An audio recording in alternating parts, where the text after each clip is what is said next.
Pozdravljeni! Po večini slovenskih mest so že zasvetile praznične lučke in lahko bi rekli, da sedaj res ne manjka božičnega vzdušja. Danes je prav poseben večer. Potem, ko si ogledate naše novice, pripravite pehar, saj vas mogoče zjutraj čaka presenečenje. Nekaj dni prej pa je Miklavž razveselil znana Slovenca. Zagorska občanka Ana Marija Goltes in njen zaročenec Luka Dončić sta se pred dnevi razveselila svoje prvorojenke. Nocoj ne zamudite. Predsednica Državnega zbora zasadila lipo na Bogenšperku. Prenos lastništva športne dvorane Litija, prižig lučk v Šmartnem.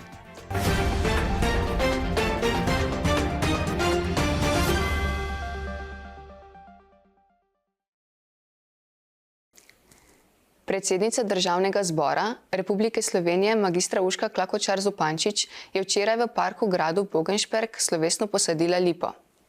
Ob tem so jo spremljali župan občine Šmartno pri Litiji Blaž Izlakar, direktor javnega zavoda Bogenšperk Peter Avbelj in vodja krčme na gradu Bogenšperk Mitja Zadravec.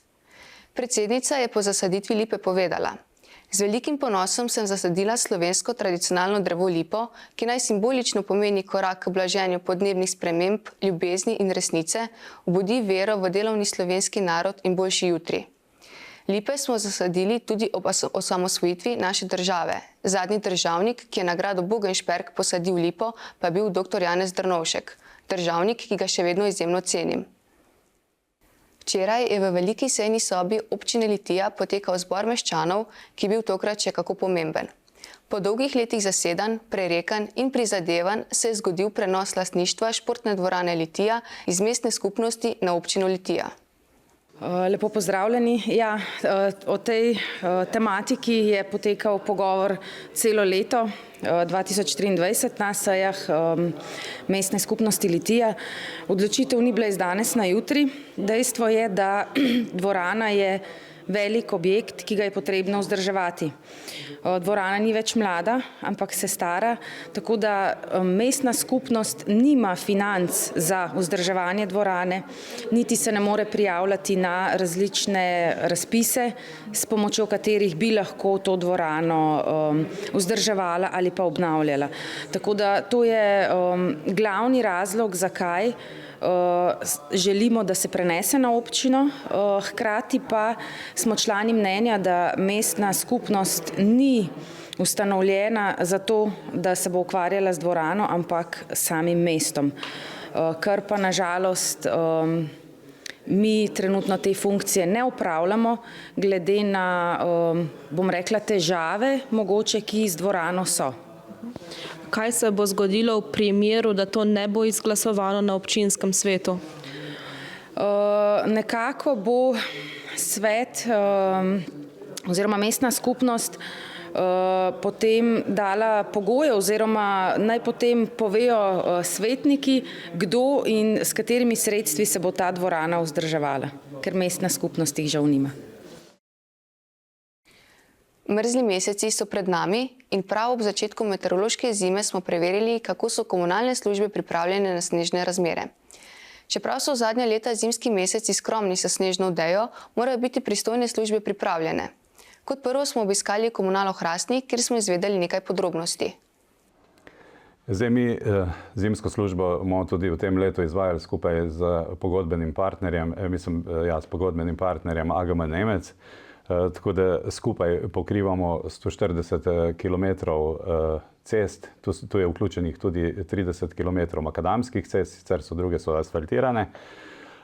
Mi sami obvladujemo cirka 37% teh prometnih površin, če pa v zimsko službo potem vključimo še ostale javne površine, 2000 kvadratnih metrov parkirišč, 1600 kvadratnih metrov avtobusnih postajališč in 12 km pločnikov, pa tudi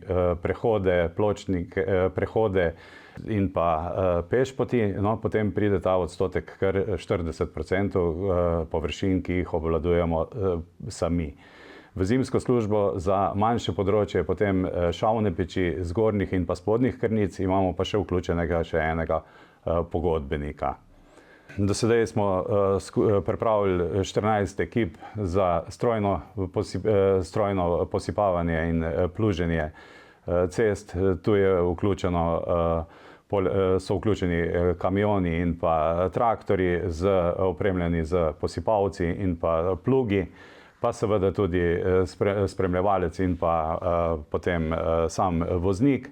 Vključeno je tudi snežne freze v primeru večjih ali pa obsežnejših padavin in pa seveda tudi plugi za prebijanje teh snežnih zametov, kolikor se bojo pojavili. Do pričetka te zimske sezone, se pravi do 15. novembra, smo širom Hrastnika postavili več kot 1000 količkov za označevanje robov vozišč. Potem smo postavili vertikalno opozorilno prometno signalizacijo, napolnili smo solnike, ki so razpostavljeni ob pomembnejših pešpoteh in ki olajšajo potem tudi tem ročnim ekipam. Ker poleg strojnih ekip, kot sem prej navedel, imamo tudi vključeno ustrezno število delavcev v ročne ekipe, ki potem ročno odstranjujejo sneg z stopnic, potem pešpoti, avtobusnih postajališč in podobno in potem tudi izvršujejo soljenje s soljo. V petek, 1. decembra, so v Zagorju praznovali invalidi oziroma Društvo invalidov Zagorje, ki je obeležilo 40 let delovanja. V stekleni dvorani Delavskega doma Zagorje so v uradnem programu preživeli tudi nekaj prijetnih uric ob dobri hrani in glasbi. Uradni program je bil dodobra začinjen s kulturnim programom, ki so ga odprli pevci mešanega pevskega zbora Loški glas. Zbrane pa so najprej pozdravili predsednik Društva invalidov Zagorje Zvonimir Poznič, predsednik Zveze delovnih invalidov Slovenije Peter Bršek in zagorski župan Matjaž Fagan. Po končanem uradnem delu je pred kamero stopil Peter Bršek, ki je na kratko opisal delovanje invalidske organizacije.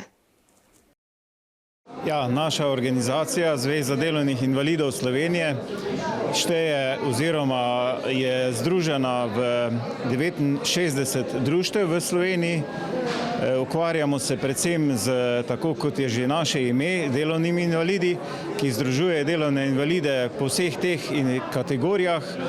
Prve, druge, tretje kategorije po zakonu o pokojninskem in invalidskem zavarovanju ter osebe s telesno okvaro. Zdaj, naša organizacija Zveza delovnih invalidov je tudi bila pobudnica te akcije Občina po meri invalidov. Ravno letos smo tudi praznovali 20. obletnico pričetka tega projekta. Kot sem že prej v govoru omenil, na proslavi je tudi Občina Zagorje ob Savi prejemnica te listine. Leta 2008 so jo prejeli, kar nakazuje, da so nekako pripravljeni prisluhniti problematiki invalidov, ampak moramo vedeti, da vse te zadeve, ki se urejajo za invalide, hkrati so dobrodošle tudi za vse ostale občane, starejše osebe, mamice z vozički in tako, da nismo tukaj samo invalidi tisti, ki potrebujemo občino po tem vzoru za prijazno invalidom, ampak mislim, da smo lahko ali pa da so lahko vsi občani tega naziva in te urejenosti občine hvaležni temu. Zdaj moram tako reči, da naša organizacija, kot sem že omenil, združuje delovne invalide. Invalide s to kategorijami po SPIZ-u.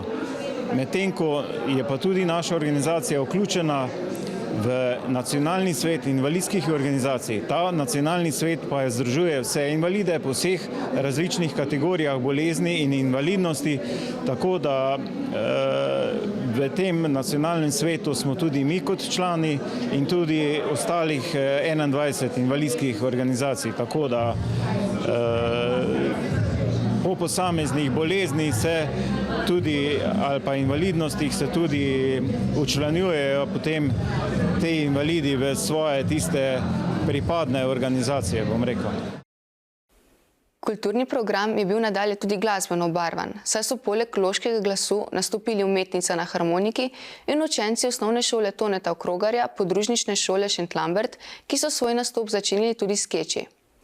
Ob koncu prireditve so zaslužnim članicam in članom ter sekcijam podelili plakete in priznanja. Mi pa smo nekaj besed spregovorili s predsednikom Društva invalidov Zagorje, Zvonimirjem Pozničem. Ta 40 let dolga prehojena pot je pustila veliko dobrega, pustila je veliko znanja, pa veliko spoznanja. Pa mečken, bom rekel, bi se nostalgično ozrl nazaj, ko smo bili mlajši, pa smo bili malo drugačni, pa bolj zdravi, ampak tudi kako drugače bi se lahko izrazil. Tako kot sem že v nagovoru povedal, da smo se veliko naučili, da smo veliko spoznali, kar se mi pa zelo zdi prav in lepo, pa pametno poudariti je to, da delamo popolnoma na volonterski osnovi, da delamo člani za člane, ob spoštovanju vseh nalog in programov, posebnih socialnih programov, ki jih imamo kot obvezo, in pa normalno zboljšati življenje našim invalidom, kakorkoli se pač da. Vse veliko možnosti ni. Mladost in starost ne moramo krojiti, bolezen tudi ne moramo vplivati, če si pa lahko pomagamo s tem, da kvalitetno preživimo to obdobje, pa smo pa zmagali. V 40 letih je bilo verjetno kar nekaj prelomnih trenutkov. Preživeta ali pa, bom rekel, minula pandemija, ta nam je do dobra tudi zdesetkala naše vrste, pustila nam je tudi kar posledic, ki se načelno ne vidijo, ampak občutijo se pa. Kar se tiče pa druga stvar, dobro, da imamo program, ki nam prinaša tudi denar. Mi smo ena srečnih društv, pa zvez, ki smo financirani sredstev Lota, ki jih dobimo na podlagi FIHO delitev, in tukaj smo, bom rekel, išli kot zmagovalci, s tem, da se moramo pa racionalno obnašati, da moramo vedeti, kam, kje gre, kaj lahko plačamo in komu lahko plačamo. V Trboveljskem delavskem domu je letos bila osrednja proslava ob obletnici delovanja Zveze policijskih veteranov Društev Sever. Natančneje rečeno ob spominskem dnevu na dogodke izpred 34 let v času razpadanja Jugoslavije in slovenske osamosvojitve. Med govorniki na proslavi je bil tudi podpredsednik zveze Alojz Klančišar. Sam je bil neposredno udeležen v takratnih dogodkih, zato smo ga za našo kamero povprašali o njegovih osebnih spominih na čas pred 34 leti.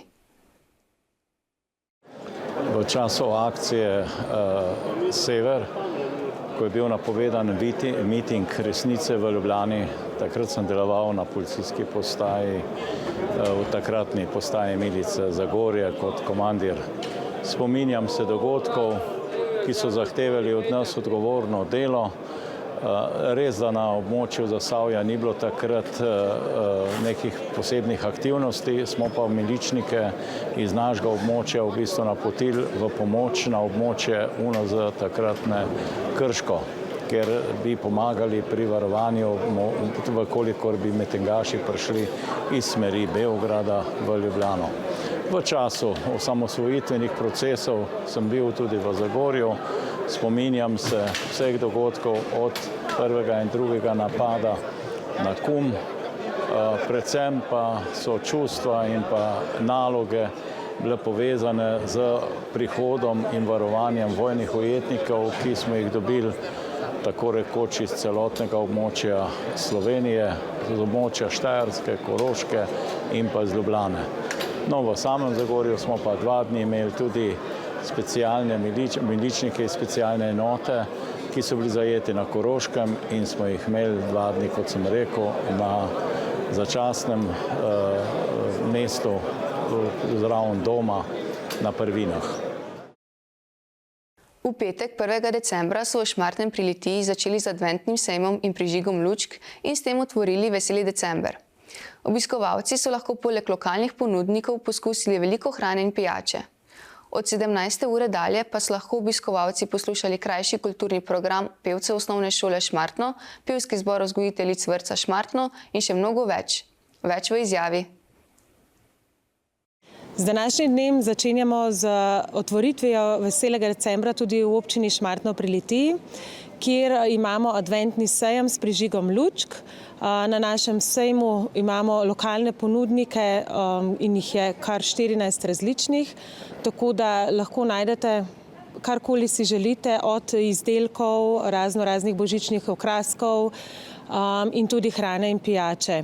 Ob 5. bomo imeli tudi krajši kulturni program, na katerem bodo sodelovali pevci osnovne šole Šmartno pri Litiji, pevski zbor vzgojiteljic vrtca Šmartno pri Litiji, plesalci NLP Litija in pa glasbena šola Litija Šmartno.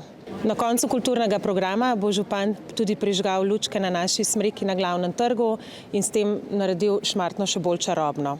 Veselimo se vseh obiskovalcev in vam želimo lepe praznike. Krajevna skupnost Marno je v nedeljo organizirala obisk Miklavža v večnamenski dvorani na Marnem. Skupaj z dobrimi vilami in strašnimi parklji je pridnim otrokom razdelil lepa darila. Starši pa so se okrepčali z domačimi prigrizki in toplimi napitki. Takšnih dogodkov že nekaj časa ni bilo organiziranih, zato je bil odziv krajanov zelo številčen in pozitiven. Miklavž pa je obljubil, da bo pridne otroke in krajane obiskal tudi naslednje leto. Tudi to jesen je v soboto 25. novembra v športni dvorani Pungart v Šmartnem pri Litiji večer popestril Latino Martini 14. Tamburaški orkester Šmartno je pravi latino rock žur, ki ga domačini niso smeli zamuditi. Obiskovalce je čakal pester program, izjemni gostje in pijača dobrodošlice.